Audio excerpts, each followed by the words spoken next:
Judd Apatow and Rashida Jones are here, and we are also testing the 8 miles an hour speed limit here in the Warner Brothers lot because I got busted for going too fast. So we're testing different modes of transport, means of getting around. For example, Judd, I'm sure when you're on a movie lot, you're talking to some big-name money person, and they say, congratulations, Anchorman 3 is happening. You were probably so excited, you will backflip out of that office. How fast would you be going? Let's find out. We have a gymnast outside to do some backflips to see how fast you would be going in your classic Apatow backflip style. Let's have a look. There she is. Aww, she's so cute. She earns scale. Here she goes. Watch her flip, and we'll clock her in. Whoa. Oh, that's quite fast. Whoa. She's amazing. 14. That must be the momentum or something. Yeah. Arrest that child. Yeah. Yes, please. That's way too... 14. Okay, Judd, don't do backflips. I will not. That's not possible. I saw your new movie, This Is 40, the other day. Yes. I thought it was fantastic. Thank you. Now, is it... apparently it is based somewhat on your life. Certainly your wife is in it and your 2 kids are in it. Yes. Is it... How close is it to your real life? Well, my wife and kids are in it because if I hire them, I can keep all the money. Good call. It's a very elaborate embezzlement scam. But it's not too close to your life. Like, if I watch this, my fear is I will learn too much about you. From seeing this movie, do I now know that you shit on the toilet with an iPad? Who doesn't, by the way? Well, well, you know why I won't do an iPad? Because it feels dirty. Like, you know what I mean? You're touching the screen. Exactly, but I will do an iPhone. What? How is that any less dirty? I don't know. There's just too much screen Surface space. Okay. But I'd be worried with an iPhone that I would drop it between my legs. I've dropped the iPhone in the toilet. I have done that.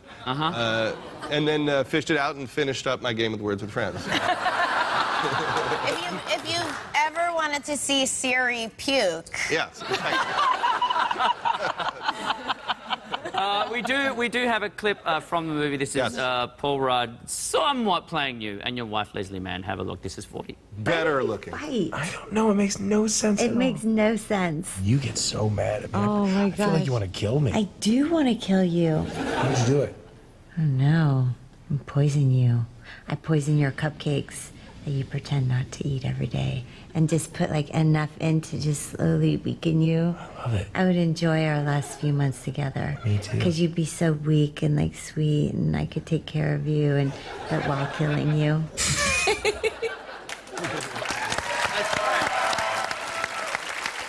Now, what is it about turning 40 that seems to spook everybody? About the number 40? Yeah. I don't know. I think it's like the moment where you like think, oh, this is where I am. This is like what life became. It's not going to change that much from here. I'm not going to become an Olympic skater at any moment. You know, because when you're like, when you're young, you look at your age like, oh, am I old enough to play like professional sports? Or, oh, I'm the same age as Playboy Playmates. I guess I could date them now, even though they would never do it. Sure. And then you get older and you're like, oh, now I couldn't date them because I'm old and it's creepy.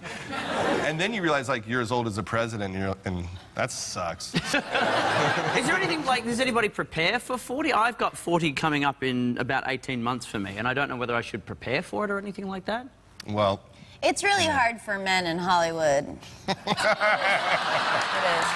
There's so much Botox. I feel bad for you. Yeah. Did you have to prepare yourself, Sarah? I did actually consciously think about, like, I should bring this up in therapy so that I am ready with a good perspective and don't turn my face into crazy pants town. That seems to be a thing that happens, certainly in this city, where people will just go, I'll do this. I'll start with just a little injection and... It looks crazy. It looks crazy. Is it something that changes in us that it doesn't look crazy to us anymore? Yes. Like, start getting think used that to it. looks good. It's You like, start getting used to it. sometimes I think I might change something. But I won't do it.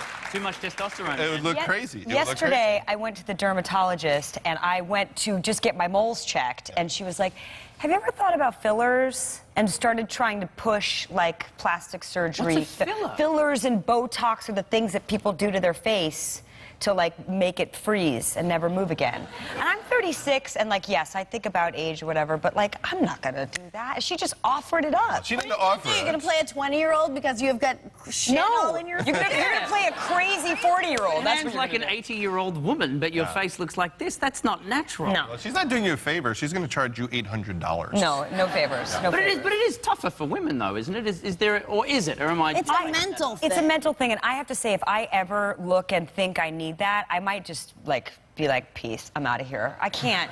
That's just a terrible way to think about your face. It's like how other people see you. And you don't look young. You look like an alien who's neither young nor old. That's the problem. Is it easier, do you think, Sarah, because you're performing in more comedic roles, that it makes it a bit easier for, you know, appearance maybe isn't as important as it would be for someone who's more of a starlet kind of thing? What? No, that's a good question, Rove. No, I mean, I consider myself lucky, you know, that we both have been able to generate our own work. And, like, if I had to depend on others, I would probably be in a worse headspace. I mean, listen, I've dabbled in having the experience of being too old to play the love interest of a guy who's older than me. You know, of, like, I'd like to publicly make a request of my agent, if I could. Yes.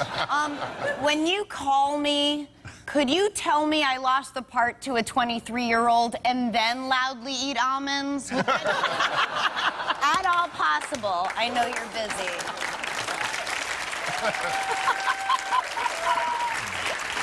But you did get Botox for Wreck-It Ralph. Of course I did. I was playing a 9-year-old. You look very natural in that. Like, I couldn't see any of the lines in that at all.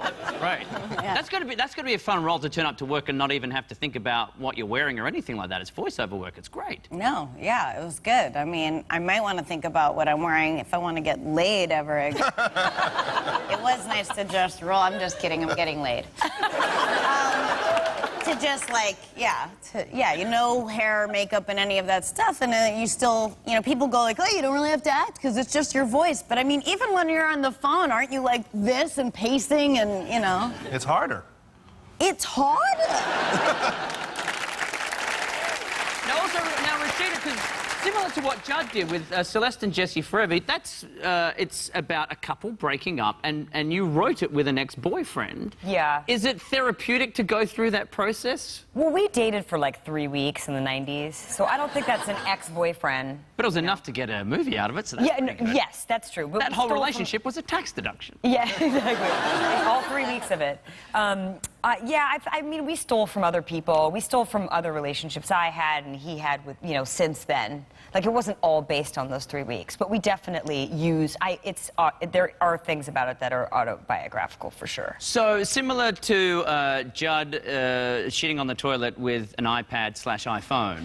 Yeah. There are scenes in this movie that, did you go through any of the, you know, there's a really bad date scene without giving too much away that it gets. You don't want to talk about it? Well, you want to talk about am I giving? Is it spoiler alert? I mean, kind of, but The guy starts wanking. He's on the first date. yeah, he's Yeah, having that happened to me. Is that what you're asking? Spanking the monkey. He's Yes. grabbing his penis in his hand and. No, I think people know what masturbation means. I'm pretty sure. Oh, that's the word. That's the word. Masturbation.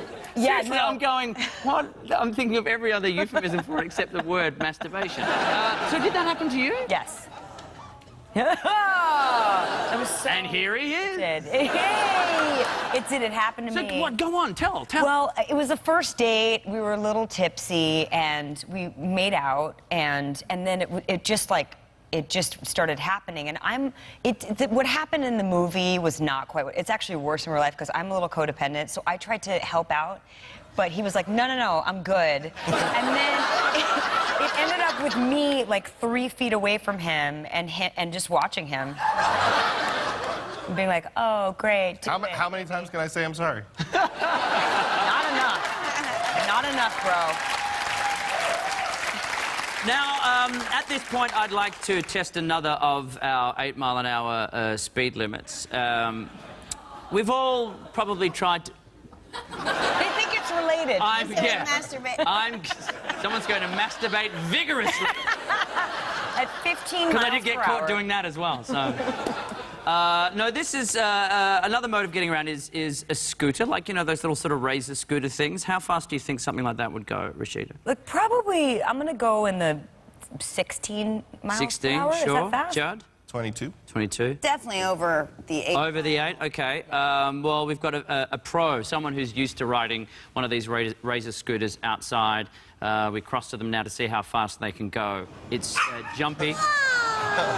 Whenever you're ready, Jumpy, off you go. There he goes. Oh, my... Oh, yeah. Oh, he's awesome. Hit it, Jumpy. Oh, 6! I feel like he didn't really get going until the end. He didn't really get going. That's a fair I point. kind of want to see it again.